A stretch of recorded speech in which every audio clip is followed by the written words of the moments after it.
PS. Robotický mop, ktorý vyleští podlahu, kým vy pozeráte televíziu. Pohovka, ktorú nezašpiní ani červené víno. Aj tieto novinky nájdete v bratislavskej Inchebe na veľtrhu nábytku, bytových doplnkov a interiérového dizajnu. Výstava Modom ponúka zariadenie interiérov, dekoračné doplnky bývania, novinky pre jednoduchšie upratovanie. 170 vystavovateľov zo 7 krajín prinesie všetko, čo súvisí s interiérmi, zariadením, dekoráciami, ale aj rady a tipy, ako mať krajšie bývanie. Tí, ktorí majú v bytoch menšie priestory, môžu oceniť dômyselnosť tohto rozťahovacieho nábytku.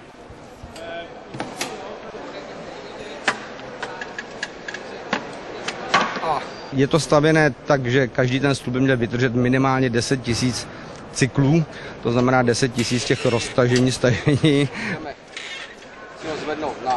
V sedacích súpravách je novinkou japonské syntetické vlákno. Zabraňuje vzniku preliačenín. Na testech se testovalo 400 000krát zmáčknutí sedákem bez změny tvaru. Takže by to mělo být trvalý stav a ta sedačka by měla být pořád stejně napnutá. Moderné technológie môžu zjednodušiť upratovanie v domácnosti.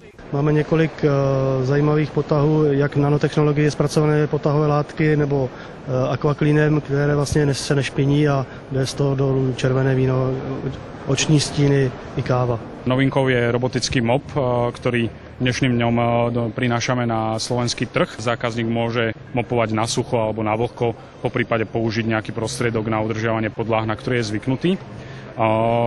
V podstate robot dokáže fungovať samostatne, batéria vydrží 93 m². Súčasťou veľtrhu je svet umenia a dizajnu, ktorý si spolu s výstavou nábytku môžete prísť pozrieť do konca týždňa. Kristýna Dobrovodová, RTVS.